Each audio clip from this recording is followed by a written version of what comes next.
Hello, everybody, and welcome to a brand new podcast, a monthly podcast where we're going to take top 10 lists and we're going to make our own top 10 lists from them. So it can be from movies, can be TV shows, game shows, music, whatever it is that has a top 10 list. We're going to try and pick it apart and make it ourselves. So this month, we're starting with the top 10 grossing movies in the US and Canada from thenumbers.com.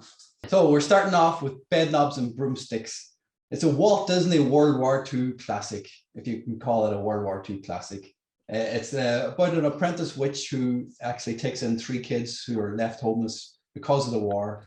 And she ends up using a magic bed. It has a magic knob that takes her to London to find a professor who is apparently this magical professor who's given her all these spells. Turns out he's some sort of con artist, but they're going on a magical journey from real life to cartoon life and back again.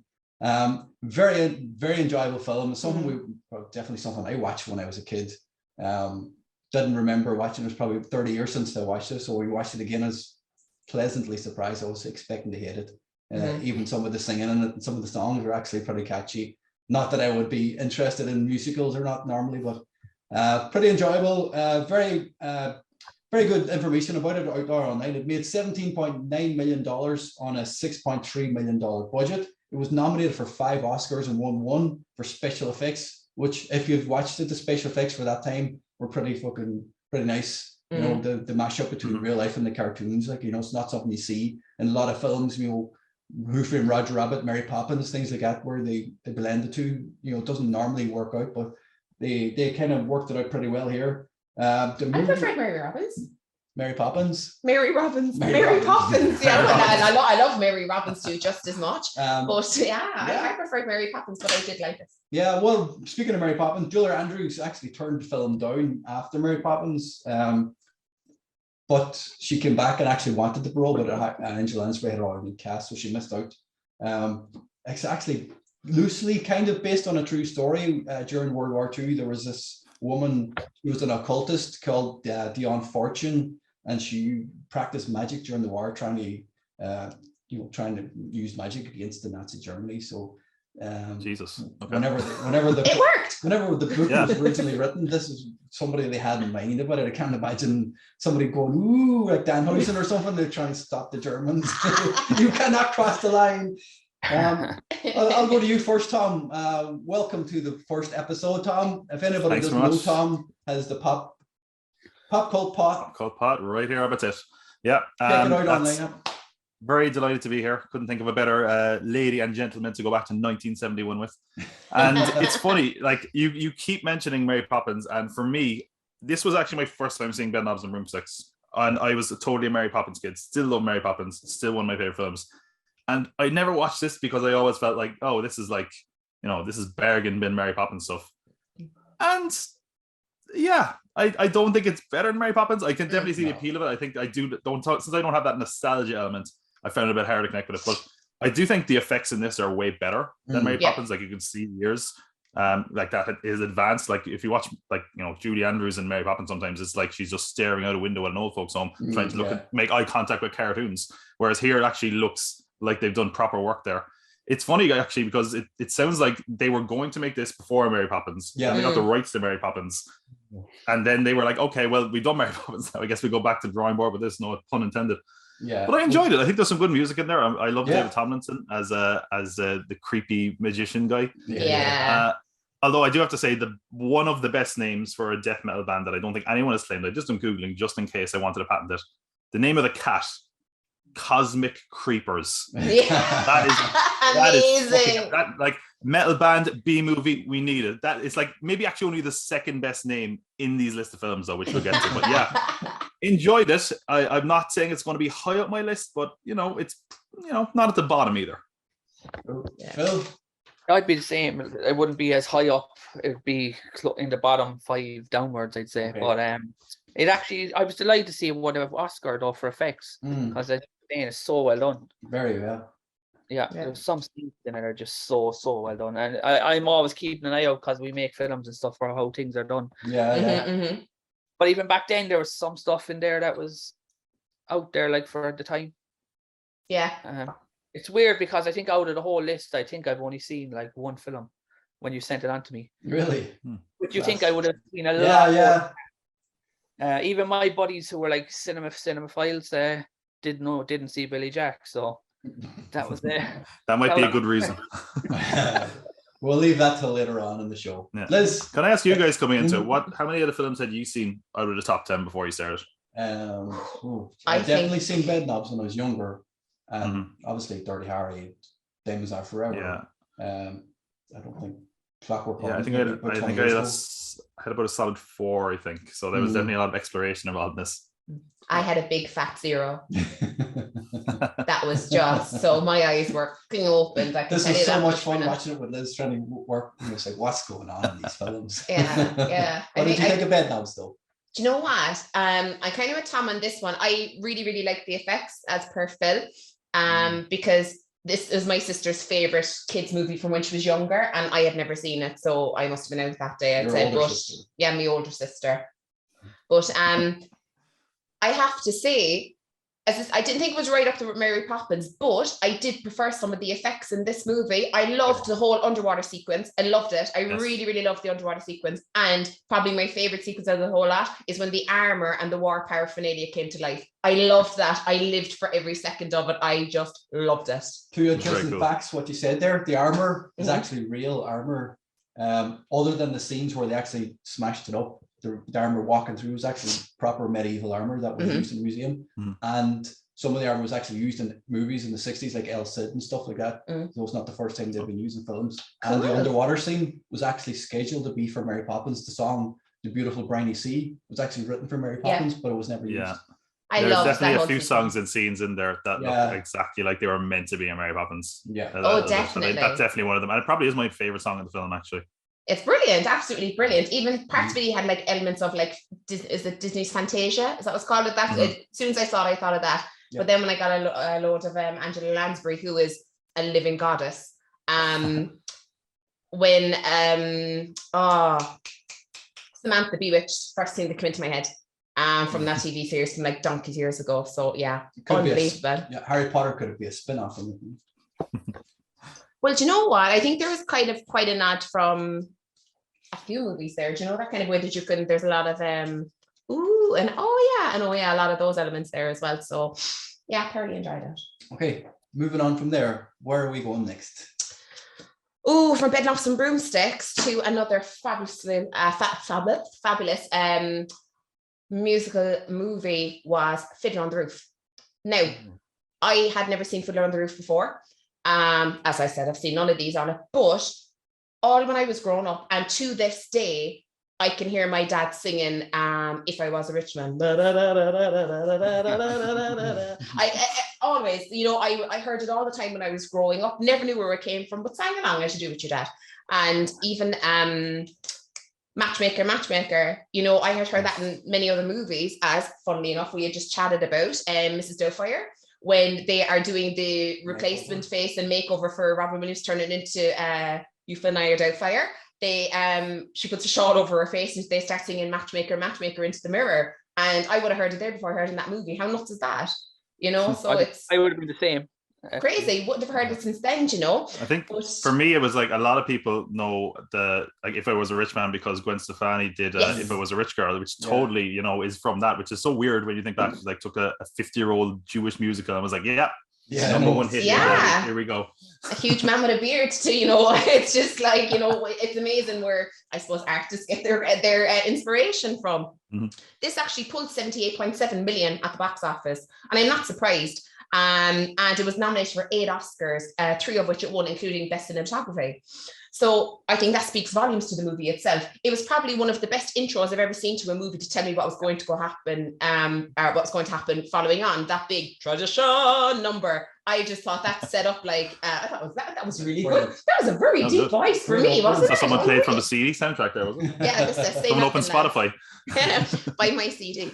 So it was that really, really set up. I thought that really set the movie up for me. And I said it to you after the intro. I was like, I'm gonna love this. I know it because I knew obviously it was going to be about tradition, and I thought it was fabulous. Anyway, coming on from that, I think there was a great story being told there. Do you know what I mean? But I didn't feel as much heartbreak as I thought I would for like the characters and what they were going through. I really thought when I saw how it was going, I thought, oh Jesus, this started off so well, and now I'm going to be heartbroken because they're all going to be split up from their fellas, their families, and all this. I got the message without leaving an awful taste in my mouth, if that makes sense. Not that I didn't want to feel the emotion attached to it, but I just didn't want to kind of go. I don't mind a roller coaster of emotions, but I just was like, God, don't kick me now when I'm down. But there were so many lifting points in the movie as well. I really, really enjoyed it. Something like that, that's 3 hours long. The father was incredible. Yeah. Oh my God. Oh my God. Yeah. Outstanding. Yeah. Outstanding. He really was. Did you enjoy it? Oh, it's brilliant. The only problem I have with it, I thought the ending went on too long with the moving away, with the kind of packing, and I thought that was yeah, well, it felt like it was on for like 40 minutes. Yeah, and I think that's like the problem with like when you're watching a musical, like that pretty much straight from stage, is that normally it'd be like an intermission, walk away for, and I did watch this in 2 sittings. Yes, and I think I was the better for it. I was like, I'll leave the last hour and a half to later on, and I think that's the way you kind of have to do, because otherwise it does drag on a lot. But I mean, there's some really good songs in it. I kind of think if there's one problem with it as a musical, it does feel like the stronger songs are kind of front loaded. A lot of the better songs. And it kind of feels like it does drag a little bit. And also, speaking of the best names ever, Laser Wolf. Lads, the man's name is Laser Wolf. That's why for a butcher. That's why I don't believe your one is like, oh, I would never marry him. You don't want to be Mrs. Laser Wolf. Get the fuck out of here. You know what I mean? Everyone, I would be Mrs. Laser Wolf. No problem. Totally. It's right up there with like Ebenezer Scrooge. How strong a name is Ebenezer? It's amazing. You know what you're getting with a guy like Ebenezer Scrooge. You're like, he must be a right miserly prick. Yeah. And an 8 it is really good though. I think like there's even some good visuals and cinematography in it. There's a really trippy and weird nightmare scene. Oh, that was I loved that. I thought that was so cool. Really good. I was like, this is such an elaborate way of lying. I was like, when you say taking notes, kind of that, but I mean, you cannot take it away from the lead. I know his first name is Tope, but I can't remember his surname. But he is just carries the film. He is like what you picture when you think of like the old Yiddish gentleman, even though he's a bit of a prick at times. Carries the film, so charismatic. It's amazing performance. This is not confirmed, but I'm pretty sure they based Krusty the Clown's father after him. I can see that. Yeah, absolutely. Right? Completely and utterly. When you said about the cinematography, actually won an Oscar for it. The cinematographer put a hosiery, like a light brown colored hosiery over the lens for the whole film to give it a sandy, grainy look. Your original sepia filter. Yeah, no filter needed. Just put your tights up over the camera. You're there you go. This is pantyhose. Here we go. What are we looking for? But there's chance of a remake of that. That must have been so hard as well, because they filmed on film. I can only imagine the process of that, because if they messed that up, the film is screwed. Imagine they got a ladder in the tights. Imagine his wife found out there was a ladder in her tights. But the thing is, they don't see the film for weeks after they do it. Yeah, that's it. Yes, but there is talks for a remake of it. Like apparently they put a pen to a screenplay in 2020. So it would be interesting to see if that ever comes out and who plays it. But I tell you this one, long overdue. Yeah, definitely. And there's a shoe-in for the lead role, right? There's an absolute shoe-in. I don't know if you've ever seen Moulin Rouge. Yeah. Give me his name. Jim Broadbent. Yes, exactly. He would have to. Yeah. I'm sorry, he is just so good at those charismatic and over-the-top characters. The actor was actually only 35 when he played the role of the 56. Which is shocking. To be fair, like a 70s 30 is like a modern day 50. Like, you know, it absolutely is. Especially in the next film, if you want to talk about Summer of 42. Work on it, Tom. Go for it. I was watching this, and let's just explain this a bit. So this is a film that is about teenagers growing up in the 40s during World War II, and it's about a young boy who's 14. You know, they're what's a polite way of putting this? They're all into the birds and the bees. I know said the butterflies and the bees. I don't know what butterflies and bees get up to. But, you know, they're hormonal. There we go. That's the word I was searching for. And yeah, they're obsessed with girls. They're looking at weird 40 sex books, which I'd love to have seen because I can't imagine the information inside it. But one of them is enamored with this older woman whose husband goes off to the war. And yeah, first of all, this is where it first got me confused, because I wasn't paying attention at the start. I was like, these guys are very old to be acting this way, because I was like, there's no way they're teenagers. They look really old. And then I saw the older woman, and I was like, is she younger than them? Because like she looks like young. I was so confused for a while, but then when it finally clicked and we got into it, it's a coming of age film. Now I'm going to put this right out in front street. Coming of age films, not really my thing. Not a massive fan of them normally. It was okay. I enjoyed it for what it was. There's a few scenes that really did save it. There's a fantastic scene where our lead character, Hermie, yeah, Hermie Lovebug, whatever his name was. Yeah, so he has to buy protection, which in the 40s, you know, bigger deal than now, and he has to go into the chemist, and it goes on for about 10 minutes, and it was my favorite scene in the film, probably the only scene I massively enjoyed. Yeah, but there is a lot of sadness to it. I would think what's very interesting is like the history of this, because I only knew about this film because there's a Simpsons episode called Summer of 4'2", which, you know, after this I was like, let me see if there's a connection. Nope, not at all. But what is really weird about this film is it came out, or they were getting it together. They're like, there's no way this film is going to succeed. It's only going to succeed if you write a book. So they got the guy who wrote the screenplay to write the book. Hammer wrote a book.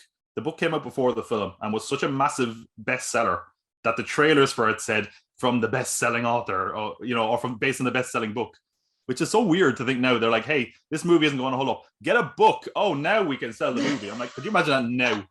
It's baffling. But, you know, for what it was, I thought it was okay. I didn't especially love it. I'd say of all the films we talked so far, it's probably the lowest on my list. I mean, what do you guys think of Summer of 4'2"? Phil, we'll come to you first. What do you think of it? I actually liked it. That scene is a masterclass in filmmaking, the one about the buying protection. Yeah.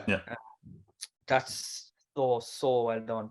And there's a sequence at the end as well that particularly stood out to me, but I think there was like 6 minutes with no dialogue spoken.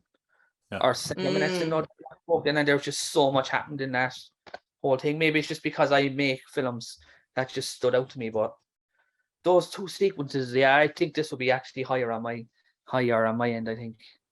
Yeah. What do you think? I thoroughly enjoyed it. I wasn't expecting to like it at all. Like you said, it was just like, what's going on? Like, what's going to happen here in this film? Like, when I read more into it, and after watching it, I was like, I can't believe it was actually turned out. It's based on a true story by the author of the book. That this stuff actually happened to him, and the lady Dorothy, like, he never saw her again, and it wasn't until I think it was his friend in the film. Actually, in real life, he died in the war, that he decided to write the book. But it was supposed to be a memoir to him, but it ended up turning into a memoir for her. And she wrote him a letter after the film's release. After being successful, she wrote him a letter. She didn't put a return address on the letter, so he never got to see her again. Like, and never got her surname, which was kind of bittersweet. Like, that he made all this success off his life story. This part of his life. And the thing is, this would never get made today. Oh no, Jesus! Sweet Jesus, no! I'm surprised that there wasn't more of an uproar, to be honest. But there was. Judging by other movies we have in this list, it's a commonality. So I was kind of like, right, but yeah, I enjoyed it. I did, to be honest with you. It was very boy meets older girl, very much older girl, and I don't know, creepy in places, enjoyable, and nice that there wasn't full closure at the end of it. It was just kind of like, you have to take what I'm saying, and that's the end of us. Yeah. And I did like the ending. I would say that was something that I felt it nailed. I think it is, for me, it's just coming of age films I've never been a massive fan of, and I think it's viewing this through a modern lens for me. Obviously is like a case of like, I don't know if you guys have ever heard of the Seinfeld isn't funny theory, which is basically that anything that came out like after Seinfeld was totally ripping Seinfeld off, and because of that, people go back and watch Seinfeld. They're like, Seinfeld isn't funny, even though all the tropes that modern shows are taken from that.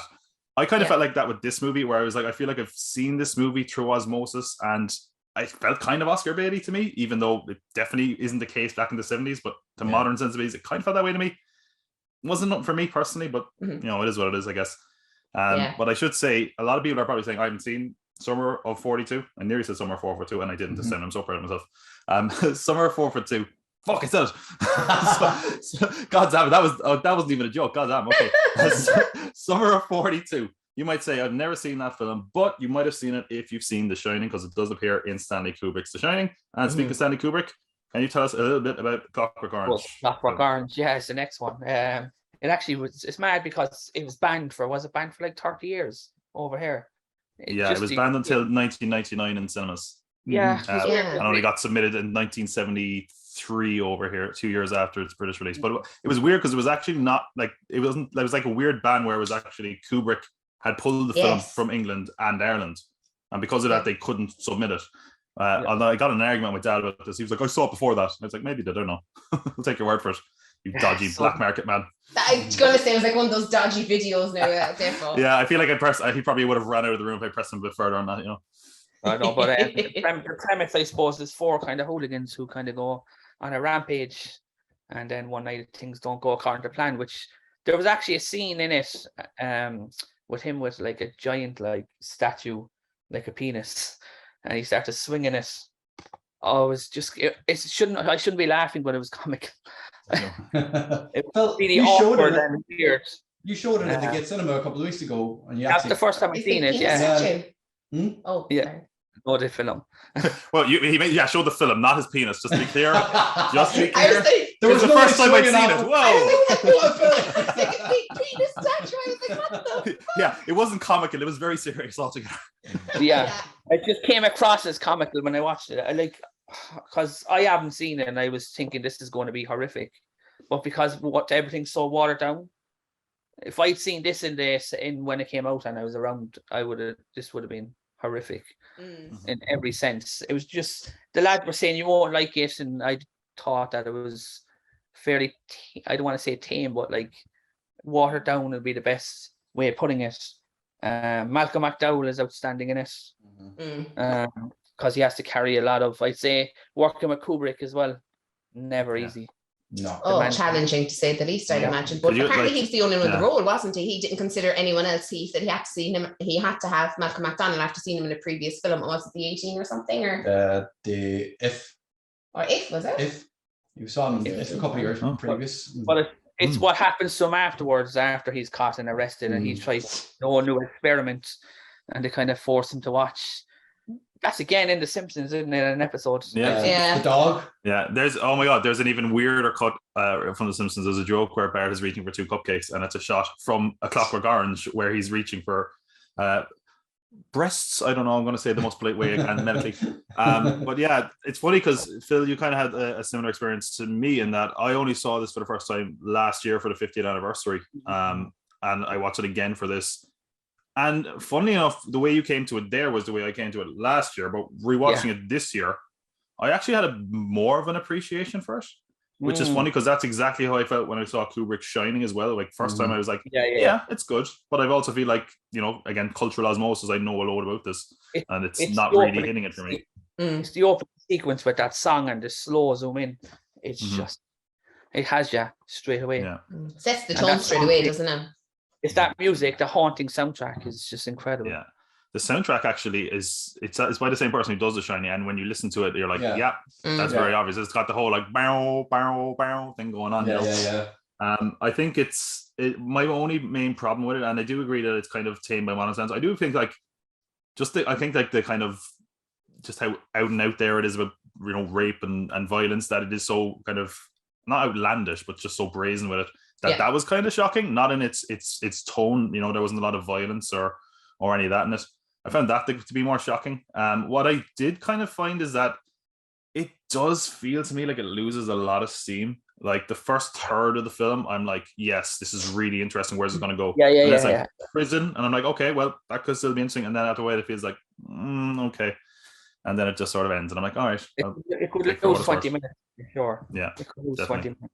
Well, the original cut was supposed to be 4 hours. They cut like 90 minutes off it. And he destroyed any other. Any there cuts, was no really? you can never make a director's cut. There's no scenes left. He burnt them all. They got them all destroyed, which is a pure Kubrick thing to do. Oh, it is. Oh my God, it absolutely is. But it was like you could tell it's a Kubrick film, like like you were saying when you're watching it, like it's very similar to The Shining. First thing I said. Wasn't it like 70 something takes for that last shot? 74 takes for the final scene. Yeah. Jesus Christ. I know. I mean, fucked up. And what's in that shot? That's complicated. I mean, speaking of like Kubrick, just to be how obsessed he was and how much of a master he was, like he was asked to come onto the set of The Spy Who Loved Me, one of the Bond films, because they had this massive set and they were like, how do we like this? And someone just said, get Kubrick. And Kubrick came in and was like, "Don't tell anyone I'm here." But yeah, this looks pretty good. This looks pretty good, actually. And that brings us to Bond, which I guess I have the pleasure of introducing. No better man. Thank you very much. And of course, Jerry means by that I am in the running to replace Daniel Craig. Thank you very much. Secrets out. I am reviewing a Bond film a month on my own channel, Pop Called Pod, and we haven't got to this one yet, which is interesting. And what makes this film interesting is everything outside the film itself. Like, if you don't know the history of Bond, this is Sean Connery returning to the role of Bond, and I don't mean like just back from the previous film. Sean Connery quit Bond after You Only Live Twice. Then George Lazenby stepped into the role. Lazenby says, "I don't want to do this," and they pay through the nose to get Sean Connery back. So they actually are going to go for an American Bond before they could get Connery. So because of that, they were kind of worried. This was, I believe, was it the first Bond film in the 70s? It was. They basically were worried that the Britishness of Bond was outdated and they wanted to make it more Americanized, and they were also worried they can't survive without Sean Connery. So they got Sean Connery back at a lot of money. And Sean Connery, I mean, he doesn't look very James Bondy in this one. It's the nicest way to put it. He looks a little bit old, even though he's probably like 40. He just looks a little bit out of shape. The film itself, it's basically a poor man's Goldfinger. They got the same person back to do the theme song, Shirley Bassey. Originally, the villain was going to be Goldfinger's brother until they made it Blofeld, and it's the worst version of Blofeld. The villain in this is just not very interesting. It is one of the worst Bond films, in my opinion, certainly towards the bottom of the list. I mean, I think it's still a relatively entertaining film because it's a Bond film, and there is some highlights, like some of the stunt work. And some of the action scenes is a very kind of so good it's bad fight scene with Bambi and Thumper, who are two gymnasts that kick Bond's ass, which is really weird that he like totally getting his ass kicked, and then as soon as Sean can get his hands on him, he goes his classic misogynist route of just drowning them, which I'm like, that just it feels like they did all these impressive works and you were just like, I've got them, So, it's a lower end of the Bond series for me. I mean, what do you guys think? I feel like I've just been on Bond. I'm blind to Bond over the last. Those two lads don't click at all. They just seem to make no sense because they come and go throughout it. They're too far, and then the end of it is just. I don't get. I thought it was very poor, and it'll be definitely down the bottom of my list. I wasn't a fan of the action sequences, and I really didn't like the part with throwing him into the. What was it? He threw him into the muck or acid? The weird. I mean, it's mud, but it looks like total shit. Like, let's be honest. Like it's confusing if you haven't seen it because you're thinking it's acid that he might be burnt or whatever. Because that's what happened to me. I thought he was burnt because it was bubbling and kind of looked like acid. I just didn't like how old he looked, and I just thought it was very weak. Really weak. Definitely, Diamonds Are Forever is definitely down there in the list of worst Bond films on the franchise. There wasn't many things about it they like other than Bambi and Thumper beating his ass, like, and that's one thing I remember. Like after watching it again, like I remember watching it when it was we used to watch the Bond films. We were kids. We used to lie on the floor and watch them all every Saturday. Like, and they're the only two memories I have of the whole film. Ever watching it, because oh yeah, I remember them being in the film, and that's about it. That's all I have positive I could say about it. It brings me back to watching James Bond films as a child. But even the Bond girl wasn't kind of memorable. She's not good. She's one of the worst Bond girls as well. Like she's one of those like they just were like she's dumb comedic relief. It's really let down, to be honest. Well, apparently Tiffany Case. Apparently Sean Connery had an affair with both of them. What's her name? The one that got thrown out into the pool. Plenty O'Toole, is that? That was Lana Woods. Lana Woods. He was apparently having an affair with both of them at the same time. It's probably worth mentioning as far as like Bond history goes. This is the last technical appearance of Blofeld until the 2015 film Spectre. He does have an unproven cameo in one of the films with Roger Moore where it's just him from the back, but he can't be credited for legal reasons. So what a way for him to go out, this fucking shit film where Bond just decides to fuck with him by smashing him off a crane rather than be like, I'll defeat him. Let's just fuck with him for a while. It didn't sit with me. I was just, to be honest with you, I mean, I'd be open-minded enough, but I think I just rolled my eyes so many times during this movie. And for someone who hadn't seen it before, that kind of way, if I watched it again, I'd know what's coming, so I'd find some parts of it comical. I'd find some parts were like, oh, this is great, but it just didn't hit the mark for me at all. I think like the biggest indictment you could give this is, I think, if you show this Bond film and to someone who'd never seen any other Bond films, they'd probably be like, "No, I'm good. I'm good." And never watch any more. You'd be like, "Are you joking? What's the hype?" Wouldn't you? You wouldn't credit the hype with. He wasn't like a, the big glorious, male lead, like leading into like, oh, this is. No, I found he was super watered down. I wasn't on James Bond at all in this movie. You wouldn't expect him to walk out of water. It's like Frank Scorpio all over again.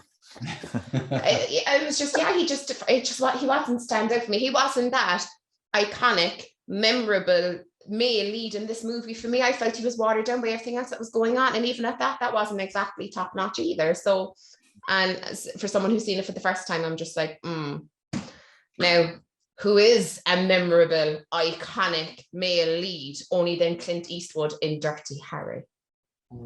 Now, again, back to me dad. You'll all be dying to meet me dad after this. But again, do you feel lucky, punk? You'll hear all of that, and your dad will think it's hilarious when he says it to you, and you're like, no, dad, I don't. So it's just kind of, again, it's timeless. It's survived decades and decades. With Dirty Harry, there was actually quite a lot of interesting facts about Dirty Harry when I was kind of, yourself.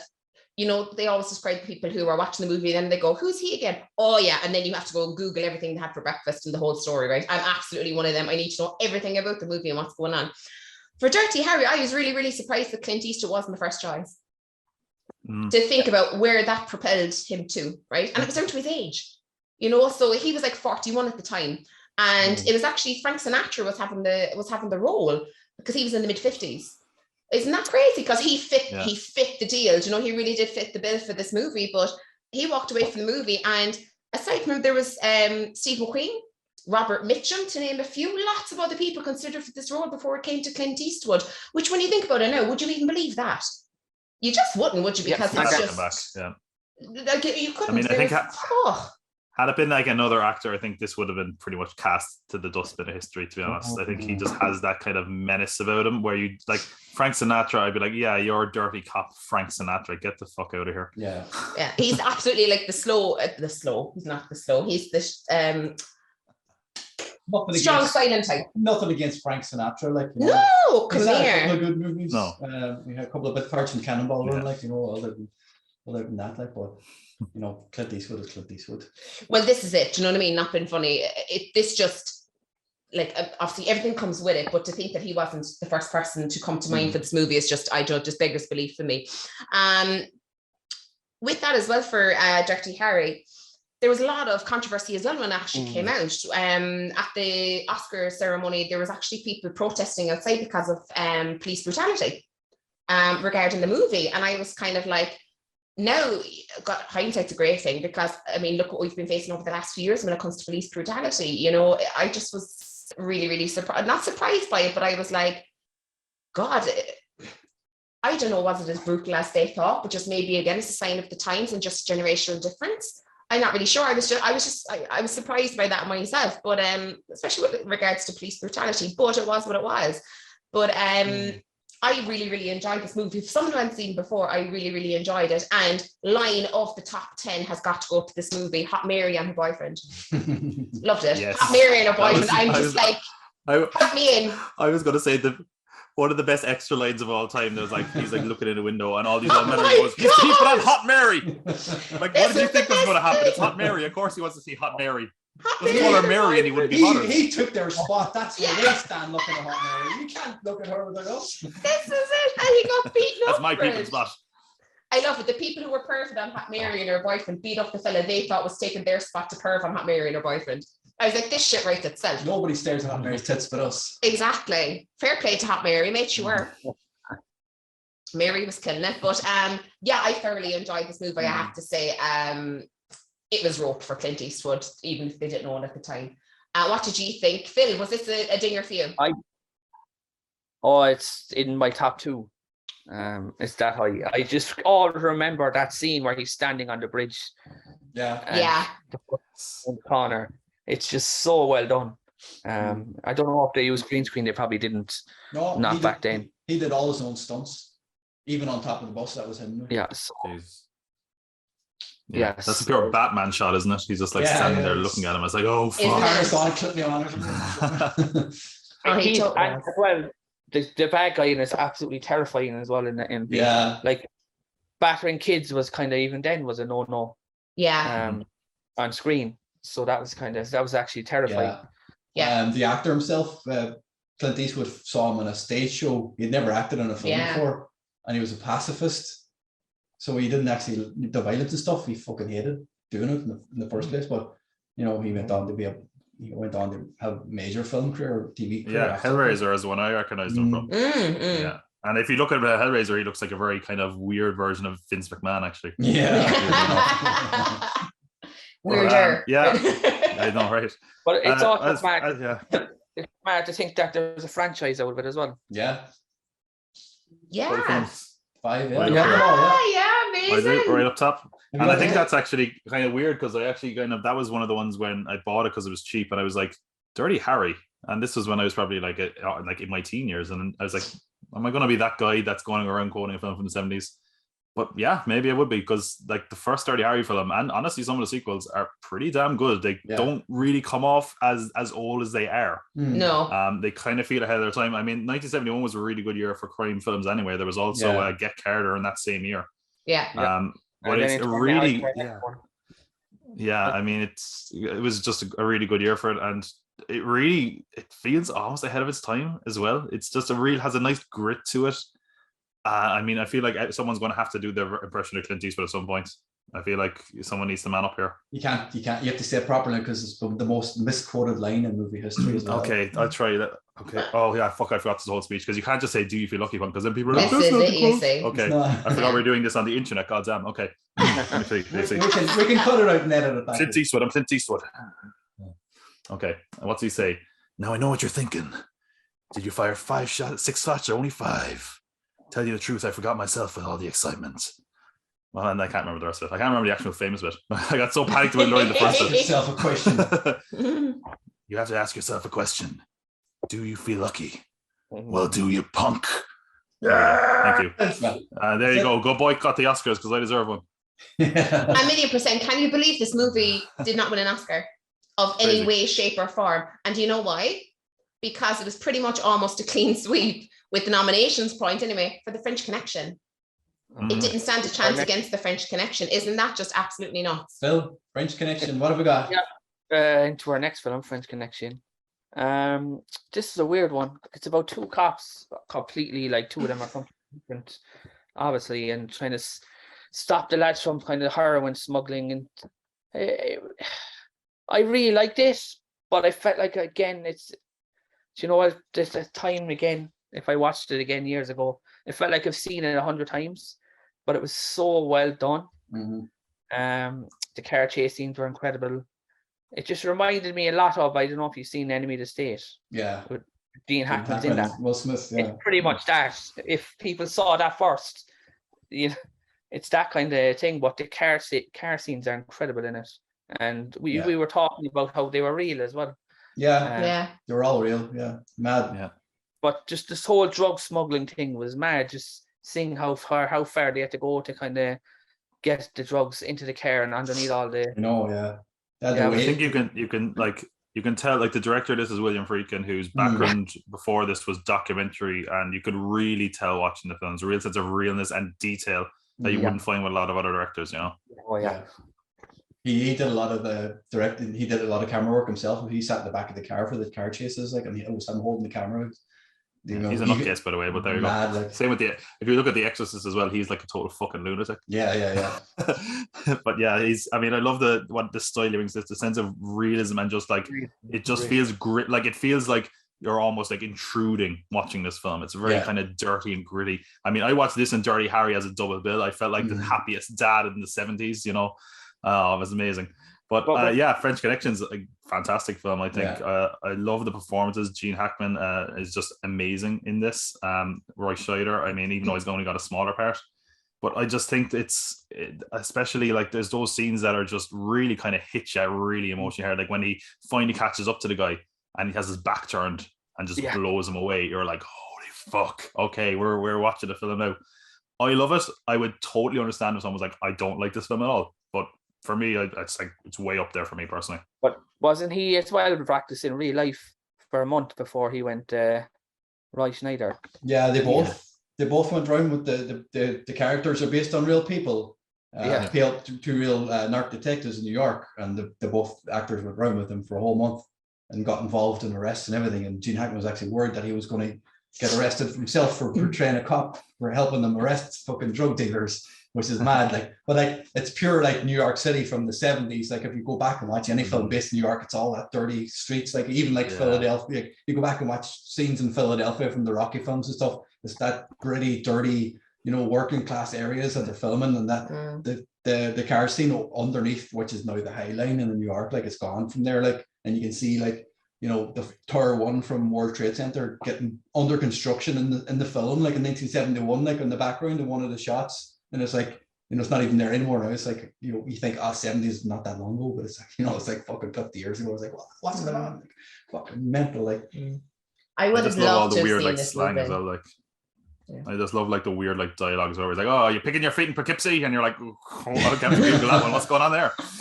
And then they're like, oh, it's just to fuck with people. I'm like, well, it worked. Okay, good. I would have loved to seen this movie, right? Funny story. I was so delighted because you were working late, and I was like, great, I'm going to do much French Connection. Here we go. Excellent, right? Sat down, watched the whole movie, and I was like, okay. I was like, great, okay. And Jerry was like, well, you came in towards the end of it, didn't you? And you were watching it. You had this puzzled look on your face. And I was like, right, okay. And then it came to the end of it. Jerry was like, where'd you get that link? And I was like, what do you mean? He goes, I think you just watched the sequel. So I can tell you all about the working class in Marseille, the whole shebang. No spoilers, I won't tell you what happened after the original French Connection, but you must have laughed for 10 minutes.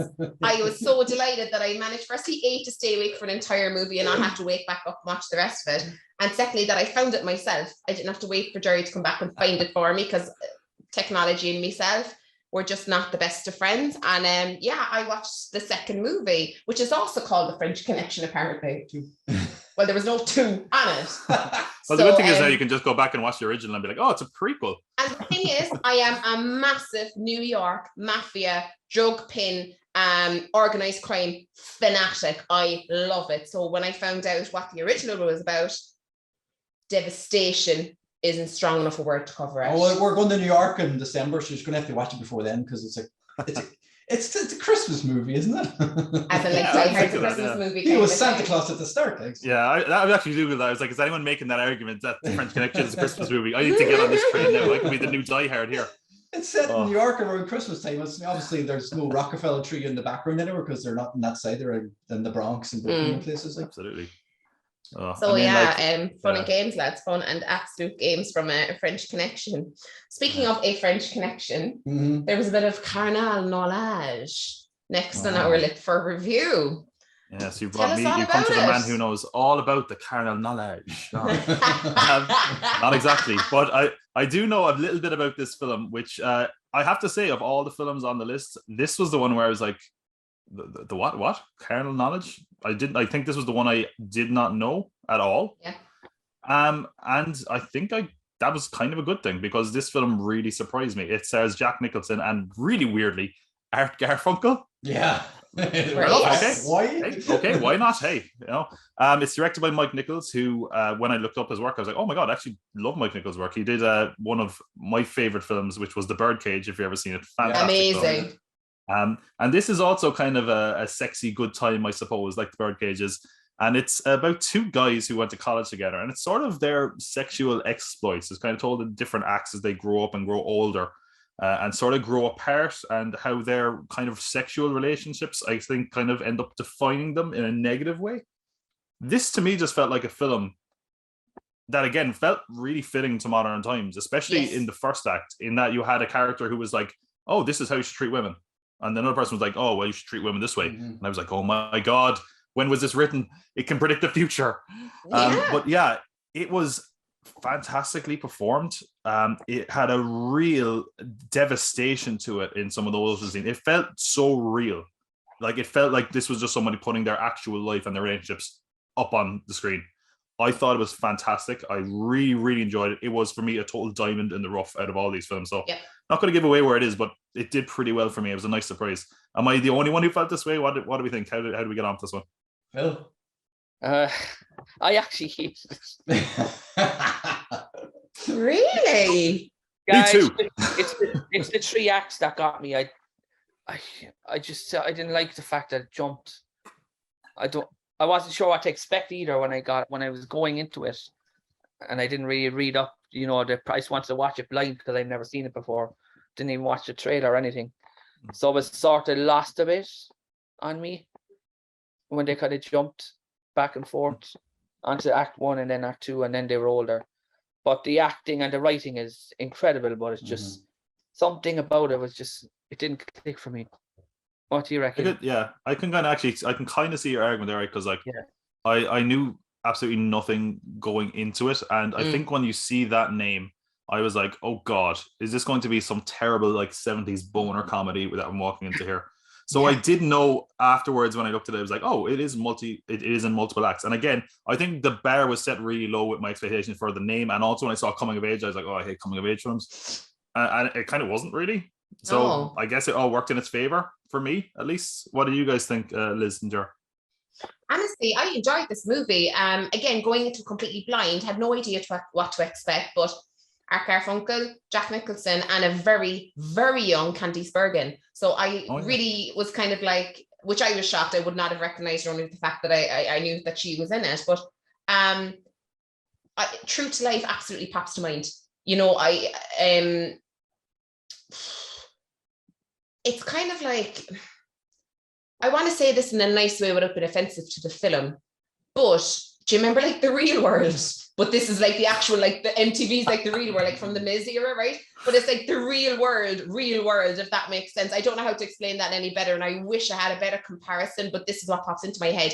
It actually is like how these modern day fly on the wall about real life experiences should be, you know what I mean? It was just like, it was raw and gritty, and it was exactly what happens when shit hits the fan. It wasn't fancied up for camera, it wasn't fancied up for views or anything, which thank God we were avoided and deprived of in that era, because this is exactly what happens in life. This is absolutely what happens, and women do come between friends. They handle it very, very differently and has profound effects on their future relationships and career paths. Absolutely, completely. I think if there's like one film that came out recently that it kind of reminded me was Marriage Story. If you've seen that, it just felt like it had the same kind of authenticity to the relationships. You should definitely watch it. Sort of devastating, and that was a really good film. And I think that was, for me, it was like, that'd be a good double bill personally. But Jerry, what do you think of it? I enjoyed it. It was a strange film, but again, it's the 1970s, so a lot of films are going to be different. You're going to look at them differently. But I'm a big Jack Nicholson fan, so I hadn't seen this film. I knew a bit about it, I heard about it, but I'd never actually sat down to watch it because I just never wanted to go back that far and watch films. The acting, and then it definitely stood out for me. The storyline was particularly good, but the acting was one of the best, I think. There's also one thing I noticed right in it. There's a lot of long shots. There's no cuts. Yeah, that's probably one of the things about the 70s. They're I think it really adds to the realism as well when you have those long takes as well. It's better off doing that for that kind of film. I think the performance of Anne Margaret stood out for me. As Bobby she was phenomenal. I know she got an Oscar nomination for it as well. Her scene in the fight scene they had. Yes, when she wouldn't get out of bed. Unbelievable. Very intense. That's so intense. You were like, Jesus, what's going to happen? You just felt like, oh, is he going to hit her? Is he going to be that kind of guy? And it turns out he isn't that kind of guy. Spoiler alert if you're watching, he's never seen it. Tough shit. But it's 50 years to watch it. Stop giving it. Yeah, but it's such an intense scene. so intense. You're just like, fuck. You're like, what's going to happen? You just don't know. And that's one of the things I'll take away from it. Is just like, how nowadays you see fucking these stupid soap operas or films, and when people have fights, it has to lead to violence. When it doesn't lead to violence, it's just them arguing about shit. They get over it and move on. And that's what they did. Even though she might have OD'd or she tried to kill herself, whatever. But at the end of the day, it doesn't show up. But they get married, have kids, and move on from it. So every fight doesn't have to lead in violence. So. But a lot of the things that we see now, they'll never capture the essence of that. No. They won't. They'll never ever capture the essence of that or how true to life it is. Mm-hmm. You know, they won't. Like something that is not in any fucking way true to life has to be, I want to choke on me fucking words, right? It's the one and only Billy Jack. Wait, what? Billy? I thought you said Willie. I thought you said Willie from 1971. He was a bit of a dick, if I'm honest. But okay, so we're not watching Willy Wonka. We're watching fucking Billy. No, this night just took a turn for the worse. I've seen Billy Jack, unfortunately. Well, okay. By the time let's do it. I'm ready. I'm mentally ready. Okay, that's Billy Jack. Put some never trust a man with two first names. Put some bubble wrap around any breakables you may have, because this is going to get noisy. I'm not being funny now, right? All right, not intentionally, but I would just like to know, what drugs were people on that this movie raked in $98 million? That is insanity. Because I want some of them. I have a note here. I said this film is America's national shame, and I stand by that entirely. What the fuck happens? Like, was there nothing else going on? I don't fucking know. Did they gouge people's eyes out in 1971 and just sat them in a fucking screen and took their money because Mother of Divine Jesus and all that sacred? What an absolute fucking shit show. But wasn't this around the time that people just obsessed with like Westerns? They just go to see anything and everything. I know you can't land a Western in the middle of a fucking hippie commune. It just doesn't wash. I know. You know what I mean? It just doesn't fucking wash. And you have your sheriff and all that. And I know do you know what? This was literally like, there is one tree with so many fucking branches. I don't know what I'm looking at, what's growing where. I had absolutely no snakes and fucking ladders. This is what this was. Snakes, and cobras. Don't know, cobras and snakes, fuck off now with the wildlife, because I actually couldn't deal with this movie. And you know what gets me? Is that his character, right, Tom Laughlin, okay, who didn't he write, produce, and star in it, right? I'm sorry now, but Tom comes along to me as if Tom was an ice cream, he'd ate himself, right? I think Tom's a bit weak for himself. Tom Laughlin. Just to be clear, I was like, okay, that's true of me as well. That's okay, as long as we're talking about Tom Laughlin or whatever. Yes, sorry. Tom Laughlin. Sorry for anybody watching this who's called Tom Laughlin. It's not you. Or Mark McLaughlin. He probably is. He heard his name being mentioned and he watched it for himself if he's still kicking. Right, I'm not being funny, but yeah, he did, right? So apparently he wrote, produced, and starred in this role. Never studied martial arts in his life, okay? Never trained. Studied it for 6 months prior to the movie, right? So I'm sorry now, but there's a little bit of my Planet Tom Population 1. There's a little bit of that about this for me when I read, okay? So Tom Laughlin, that is not a word, Tom. So what gets me is that there was actually 4 movies with this character in them. So not only did they go and do it once and re-release it, right? They went and made another fucking 3. I'm not being funny now, right? But does this just blow anyone else's mind, right? Well, do you know what's worse? There was going to be another one. There was, and but they started filming it, and he got injured, which to me is proof there's a God. That's right? He intervened and was like, "That's it. You're not Billy Jack. Get the fuck out of here. You're done." This is it. It was kind of like, not been funny, lads. Can you crack on with the appearances in Fatima? We've got a much fucking serious situation over here. Can you sort out the fucking trial of Billy Jack? Or no, sorry, the return of Billy Jack. So that was unfinished because a fucking smashing bottle didn't smash over his head, right? Knocked him out. By the time they came back, they ran out of money, right? Thank Christ. I hope they spent the money on, I don't know, drugs and hookers, anything else. But aside from Tom Laughlin, making himself Tom Laughlin, this inspired John Travolta to take up acting. Oh, God. Did he watch this before the Gotti movie? I'm presuming. Oh my God, that's embarrassing. That's an embarrassing confession to make. Yeah, right? Well, God, he should have any award should be taken off that man for now. Wait till he wait for it. Quentin Tarantino and Brad Pitt watched this to prepare for Once Upon a Time in Hollywood, which just proves they were all on drugs. I don't care they were. Right? Oh, yeah, sorry, love, sorry. Here's the big finale. Elvis's favorite movie. Oh my God. Okay. He was running can you see the running theme here? There is some form of narcotic or relaxant involved in all of these. I mean, he definitely has some Elvis kind of fight moves, you know what I mean? He's kind of got the Sweet Jesus. you know? Sweet Jesus. I'm going to save her life, but I'm going to bring her in here with a shotgun while they're shooting at me because it makes sense. Like, no, Tom, it doesn't. Hang on there. Phil, what did you think of the film? The most disturbing one we watched. Go spit in my new laptop. There's just so much in it. That What a word. You know, like that scene with the pow flower. That was really hard to watch. Really difficult to watch. Oh my God. I just... And then there are also as well, there's a weird theme around these films that there needs to be sexual assault. Mm-hmm. Speaking of the 70s, I guess. Yeah, which I found really weird. Actually, go back to Stanley Kubrick. He actually said that was the most powerful scene he had ever seen, and up to that point, by watching her rape scene, her acting, and it was Stanley Kubrick said that about that rape scene, that it was the most powerful acting he'd ever seen up until that point in his life. Wait, in Billy Jack? Yeah, in Billy. Yeah. I need a swig. Oh my God! Could you imagine the embarrassment of being like, "Hey, Stanley Kubrick, here's my film, Billy Jack." That's embarrassing.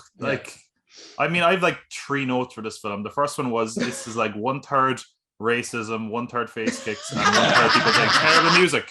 It was actually embarrassing. I was just watching this. My dad walked in, and there was some hippie kind of just terribly singing with a guitar, and he was like, "What are you watching?" I was like, "Oh, nothing." Not Billy Jack, Dad. Put the porn back on quick. Yeah, I was like, I'm watching porn, Dad, porn. And then Little Jane has wrote a song. Little Jane, now my brother's dead. God. And did anyone else look at the screen and go, anyone else not expecting that? I was like, was it just me? I was like, she wrote a new song, they're all clapping. Like, the highlight of the film for me was like the first 10 minutes when it was just a terrible music to a montage of horses. I was like, oh, that's fine. That'll do. That could be in like a screensaver, maybe. There's a weird scene at the start when she says, "I'm pregnant," and he batters her. And then she's like, "Yeah, I've been sleeping with everyone, you know." Oh, he says something really fucking weird. She's like, no, she says something really obscene where she's like, "That's right, Dad, I've been bald by everyone," and he's like, right? What the fuck? Like, I've not been funny. The day I say that to me dad, I won't even get the word ball out. Mother of Christ, I'd be sent into next week asking for me paycheck. Oh, yeah, I'll be honest, this was the only film where I was actually like, could I just not watch the rest of it? Because the second note I have is, how are we only halfway through this? And the third note I have is, this was horrendous. I'm almost proud I made it through it. It's the most embarrassing vanity project, and not even in an amusing way. It is just, there's one scene where he's face kicking everyone where I was like, that would be fun. I'd watch that film if he was just kicking everyone, but no, that's like 30 seconds and then it's back to, I don't know, depression of watching this film. It's not even like Bruce Lee, it's more like fucking Bruce Forsyth. It's just like it's like a bad Chuck Norris joke, but worse. But not funny. Yeah. You know. Anyway. One of the sequels is called The Return of Billy Jack. That's the one that didn't get made. Yeah. I think the name gave it away. They were like, fuck this, lads, replace it with a real bottle. Fuck this. Well, we've been through this before. To quickly run through it, if you really want to know, the trial, he actually was found guilty, but the one after that, they brought him back out because Washington needed him. Oh, yeah. Yeah. Fuck. Only we had a man like Billy Jack in office nowadays. The character Billy Jack appeared 3 years prior in another movie called The Born Losers. So there you go. You're a born loser if you're interested in these kind of films. But that's the last we're going to say on Billy Jack. Yeah. And then we go on to the last picture show. Yes, speaking of the last picture show. Take it away. I'll say this one is my favorite of all of them. Really? Oh yeah, no, it was just so simply done, and the acting and the storylines were great. It is a coming of age movie about lads kind of in the 1950s World War time. Again, same thing again. There's a team of sexual assault. There's a lot of it in this again. It's weird, but it kind of goes to, what's Jeff Bridges? The character's name? I can't remember the character's name. Yeah, but he kind of goes away for a while, and then the other lad kind of gets it with his girl, and it's just a simple story that we've seen a million times. But it's so well done, and it's so enjoyable to watch. I thought this was definitely up there. I think my favorite one. Really? Really? Sybil Shepherd's quite the... I don't know why it just stuck with me when I watched above all of them. Really? Yeah, his character's name is Dwayne or whatever that was. Okay. Was it something like that? Was it Emmanuel went away to the army? Yeah, he went to Korea. Dwayne Jackson, I think. Dwayne, yeah. Oh, was it? All right, okay. Yeah, so the Shepherd in this was a bit of a manipulative tramp, wasn't she? Oh, yeah. Yeah, loves it, you know. And in real life. To put it nicely, do you know what I mean? Yeah, apparently. I mean, she was obviously, you know, going around the houses. She had an affair with the director. Yeah, stopped at the milkman's on the way. Yeah, but apparently she had a few affairs. A lot of affairs. Off screen as well. But come here, look. Sybil was in her prime, mate. You know, she was definitely a bit of a looker, like, and apparently a bit of a goer, but, you know, go Sybil. Yeah. I have to cheer on. Man, I'm supposed to say I called her a manipulative tramp. What did you think? What did you think of the film, though? I didn't mind the film at all. Again, as Philip was saying, there's a lot of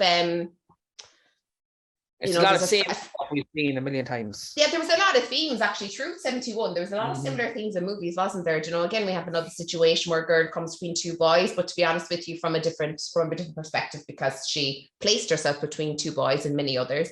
But yeah, I enjoyed it. It was, I'd sit and watch it, you know, that kind of a way. I'd sit and watch it. I wasn't as enthralled as say Phil was. But I think that just my eye was caught by other movies, not the aforementioned, but I think so yeah, I'd sit and watch it. The filmmaking side of it is just fascinating. Yeah. Oh, okay. It's definitely a filmmaker's film. The story, like it's the town is the main character in the film, and everybody else is just involved. They're like trapped in this fucking town. Yeah. Other than Jeff Bridges, who keeps getting drawn back to the town. Like, you know, that's the story of the town. It's, you know, people keep dying and Hotel California. Yeah, the Midwest. I enjoyed it again. It's another kind from two friends. I could see this being remade, no problem. Yeah. Actually. Interestingly enough, the last picture shown in the picture house was actually a Red River John Wayne film. And Ben Johnson, who played one of the characters in the film, actually was a stuntman in that film with John Wayne. Interesting. I don't know why they picked it, but it was a cool reference. Wasn't there also as well, like someone got the record for an Oscar in this? Yes, the youngest, was it? Somebody was the youngest ever. Yeah, like the shortest ever. Oh yeah, shortest ever. That's right. Same person, Ben Johnson. He had 9 minutes and 54 seconds. That's right, yeah. As the man who owned the pool hall, and he won he was nominated or he won an Oscar. He won it, I think. He won an. He did win an Oscar for best supporting actor. Yeah. So was there a nod for the coach's wife? Who he had an affair with? Yeah. There wasn't there? Yeah. Tom? Yeah, I'm staying very quiet here because I feel like I'm going to be chased out of any society I've ever made.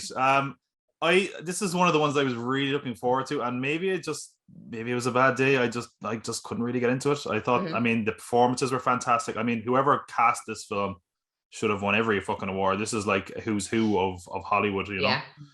I don't know. I just found it a bit dry, a bit boring. I did think it was well written and well directed, but I didn't engage with it. I mean, to me, this feels like a film that you like watch in school, and you're like appreciate it, but you don't necessarily enjoy it, and you might never watch it again. But you're like, yeah, that was pretty good. I don't know. It didn't click with me, and I feel like such a knuckle dragger for not enjoying it. Like I felt I should have. Well, I don't know. It was just a depressing ass watch of a film. Hank Williams is constantly playing in the film, and that seems very appropriate because it's a bit of a downer in general. But you know, I could see if I probably put this on again another time that I would click with me more. But it didn't grow on me this first watch anyway, which I was kind of disappointed by, to be honest. I think something might have been better on the big screen. Yeah, maybe. I love the main guy, Billy. Is that his name? Sonny. Yeah. Sonny was having a roiler. Yeah, he was great. So that wraps up our close look and review of the top 10 grossing movies in 1971 according to thenumbers.com. I'm sure we all have our own list of what our top 10 would be after sitting through all of them. Well, most of them, apparently for 1 hour on my part. So I think it's only right that hit your top 10. And let's see now. I'll do a tally of how many ones and twos, etc. each movie gets, right? Because totally. see who's going to win and going to pick the next subject or next year or next whatever is the next episode. So, for myself, I'll go from 10 back to 1. At number 10, no surprise, it's Billy Jack. Poor old Billy. Number 9, sorry Tom, but Diamonds Are Forever. They're not for me. Okay. Again, Last Picture Show didn't make it into the top 5 for me. It was number 8. Not because it was bad, it's just the rest of them I think were a little bit better. Carnal Knowledge at number 7. Fiddler on the Roof. Number 6, Bedknobs was slightly better than Fiddler on the Roof for me. Not because it's a better film, it's just the way just childhood memories and cartoons and stuff in it and crossovers and stood out for me a bit more. Summer of 42 surprisingly got up there at number 4. I wasn't expecting it to be so high up, but when I thought about it, I definitely enjoyed it a bit more. Clockwork Orange made it into number 3.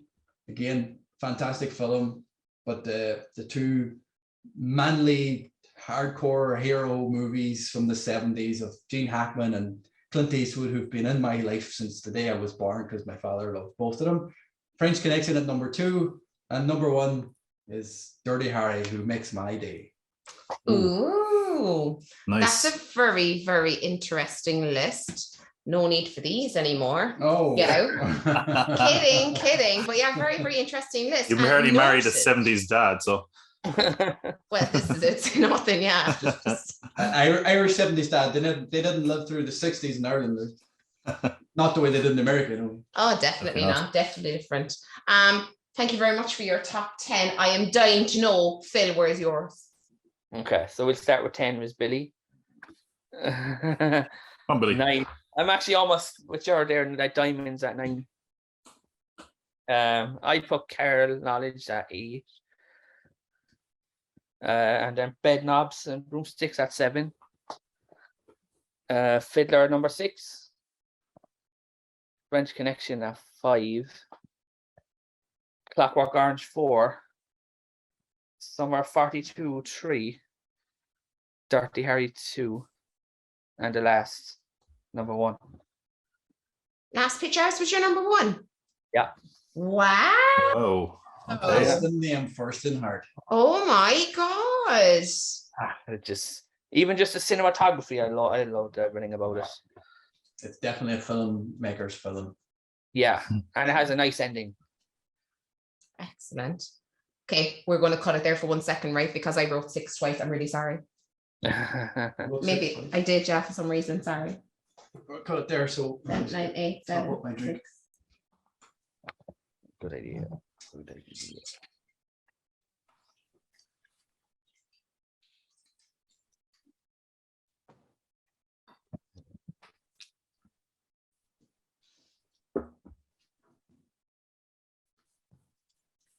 Sorry, I don't want to move you twice.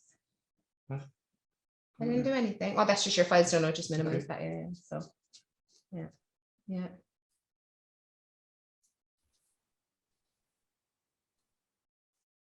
Oh my god, I'm missing one. Right, okay, I'm gonna call them out to you. I don't know, I wrote one twice or missing one. Stop because I'll panic, right? I know I can't deal. I definitely have. What have I done? No, I'm all right. No, sorry, I'm thick. I'm good. Okay, yeah, ready? Okay. So cool. 3, 2, 1. Tom. Well, when it comes to my top 10, I actually think I'm pretty close to Jerry, almost. Certainly we have a similar top 3 anyway. But yeah, I think no surprise to anyone. Number 10 is going to be Billy Jack. Just, it belongs there. Let's be honest. It belongs at the bottom of a lot of lists, but it belongs there anyway. Summer 42 just wasn't for me, came in at number 9 for me. I kind of feel bad having it that low. I really did struggle with the top and the bottom of my list. I found really hard. The middle, is almost interchangeable. Diamonds Are Forever came in at number 8. It's not good, but I like Bond, so I kind of got up a notch or 2 there for me. The Last Picture Show at 7. Say whatever mean things you want in the comments. Fair enough. Bedknobs and Broomsticks, again, I liked it, but the nostalgia element wasn't there for me, but I did enjoy it, so it went in at number 6. I think everything in my top 5 I could really interchange almost, but I put Fiddler on the Roof number 5, did enjoy it, even if it is a bit long. I did think it was quite a good film. Carnal Knowledge, I think it was almost a surprise factor for me at number 4. I really did think that was a well-made film and took me by surprise. Top 3, I've been swapping around all day, but number 3, Dirty Harry. It's just a fantastic film. One of the best dirty cop films going. I mean, I've watched it probably the most of any of the films on this actually, which is kind of surprising. But yeah, I think it's classic for a reason. Number 2, A Clockwork Orange. Really did help that this is my second time seeing it. I had more of an appreciation for it this time. Maybe if I watched it again, I'd be like, actually, you know what? Not as good as I thought, but certainly maybe I was surprised at how much I enjoyed this time. And of course, number 1 for me, I love William Friedkin's films. I think this is a fantastic film. French Connection swept the Oscars that year, I believe, and if it was my vote, I think I would get it too. Yeah, definitely. Very, very good list and comprehensive, and totally, because I think of the types of films that we had, absolutely interchangeable. I've definitely been doing a little few, I think as well, when you think back of like little nuggets and you're like, oh yeah, and then you're like, God, you know what, that actually was really, really good. So I suppose it speaks a lot for the movies, really, or bar 9 of them, bar 1. So okay, I'll give my list. So I don't know if I'll surprise any of you, to be honest with you. But at number 10, this won't be a fucking surprise, because to be honest with you, because of how I watched an incorrect movie, this was nearly number 11. I was going to put the original and the sequel in for 2 of them. So yeah, of course, Billy Jack cruised in there at number 10 because Diamonds Are Forever was my number 9 as well, if I'm honest. I just the eye rolling. I was absolutely the gif of Robert Downey Jr. I just was for a lot of that movie, which was upsetting and disappointing. Summer of 4'2" was in at number 8. For me, again, it was fine, as I said, for what it was, and enjoyed it as well. Can't really say much more about that. Where am I? Number 8. Number 7 was The Last Picture. For me, again,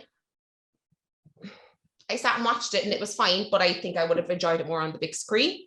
That was number 7. Number 6, Bedknobs and Broomsticks. Thoroughly enjoyed that too.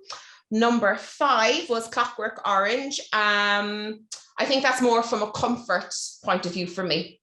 There, you know what I mean? So it's either something you can really, really get into, which you can, but yeah, there was parts where I kind of went, ooh.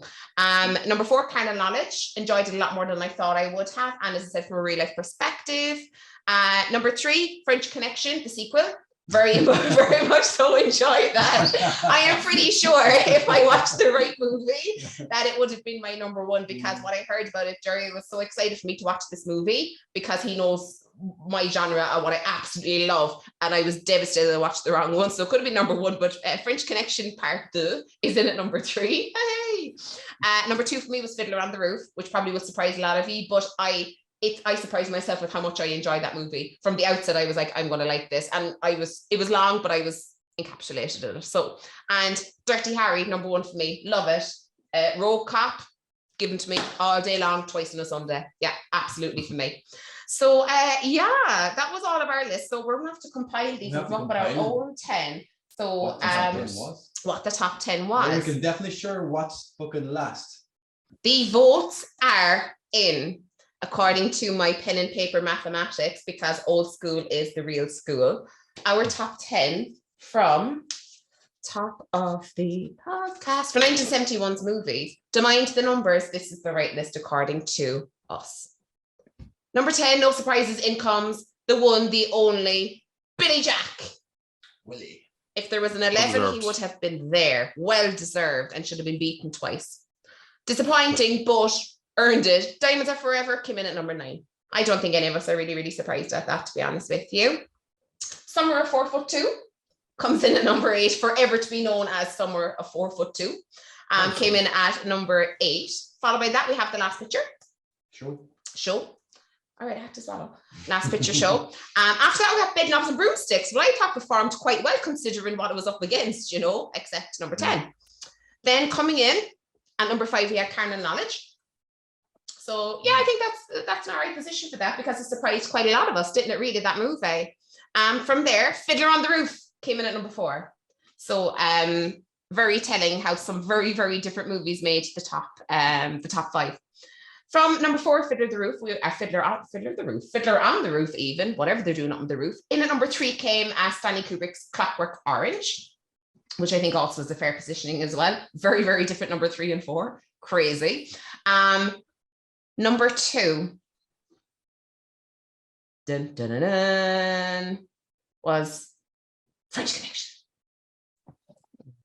which means Clint must have felt lucky punk, because in Swan's Dirty Harry as our top movie of 1971.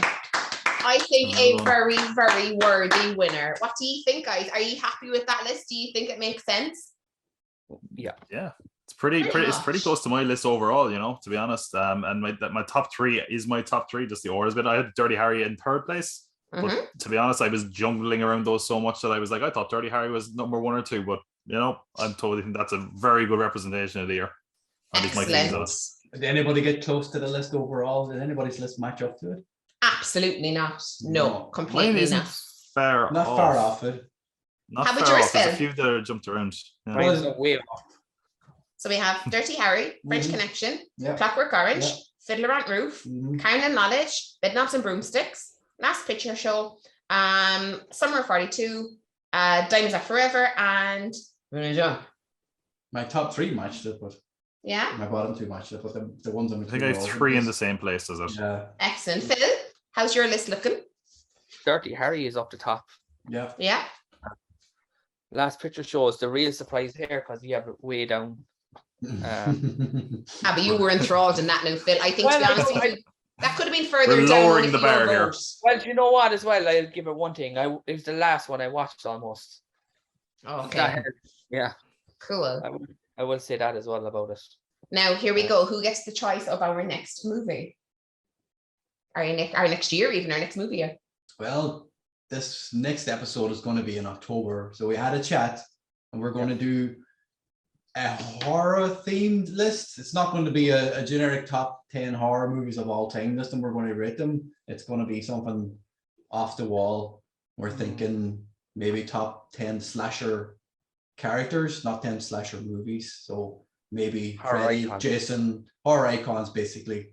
We can pick out the top, you know, maybe their original first films and what introduces to those characters, and have this episode ready before Halloween, so we can get into it and get ready for some frights. I know old Lizzie here, she doesn't really like horror movies at all, and she's only ever watched maybe 3 in her life, and The Shining was the last one she watched last year, Halloween. One of them wasn't even a horror. Like, you tricked me into it, because it's like an ease into The Shining. So it was kind of a horror. What was it? Identity with John Cusack and Ray Liotta. That was more of a thriller. Like. It's kind of a horror. Oh, I love a good psycho, like, but well, a lot of the slasher films are psychological as well. They're like, don't run up the stairs, you fucking idiot, and don't have sex. No, gore I can deal with. Gore, I'm fine. I will get the heaves, but I can deal with, you know what I mean? But it's the frights. I am a super, super jumpy person. You know, love you. Like, come here, you knew when you married it, right? I'm a super jumpy person. And this, to me, is my absolute nightmare. So I would say record my reactions to give people an idea of how bad if you want us to record, if you want me to record Liz watching these films, put it in the comments or give us let us know. We can have a Liz reaction cam in the corner of the video. Yeah, we could totally edit in Liz's reactions to each film and see what you think. It's bad. Like, I know myself how bad it is, and Jerry finds it hilarious. But anyway, so there will definitely be something along the lines of our Halloween. Keep tuned. Maybe the 29th or 30th of October, we'll have that episode up before Halloween, just to get you in ready for whatever it is you're doing this year. It's a bank holiday weekend as well, so you never know what might get up to. Exactly. So, guys, thank you so much for tuning in and joining us for our top 10 of 1971, the only top 10 of 1971. A huge thank you to our panel this evening. Myself, Queen Lizzie, at your service. Himself, it's Booker G 5 times. The one and only filmer extraordinaire. God help us, the only one with the vote for the Last Picture show. Sorry about that, Phil. But, it was a really, really good one. But we see where you're coming from. It's the one and only, of course, Phil Connolly. Remember us when you are famous. Remember the little people. Phil, we know we love you. And, of course, Tom, not Tom Laughlin that we were on about. This Tom is a really, really nice Tom. Thank God. Exactly. Tom has an absolutely stupendous podcast going on as well called Pop Cult Pod. Check it out on his left breast. Loving it. Check out my tit. No, exactly. Yeah, exactly. Right next to my heart. That podcast. See, I didn't go too sleazy with their real podcast. So we're going to link it below. So make sure you subscribe to that as well.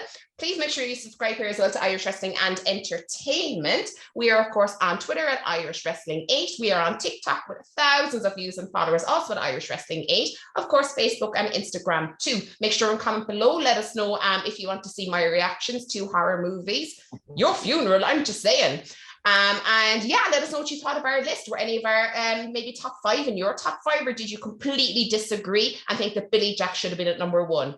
If you did, that's your issue. So please do interact with us. We love to see the comments, love to reply, and of course, like and share and subscribe to our YouTube channel. So from myself, Liz, Jerry, Tom, and Phil, and everybody here at Irish Wrestling Entertainment, have an absolutely fantastic rest of your day. Catch you all soon. And remember, if it's entertaining, enjoy it. Bye for now. Bye.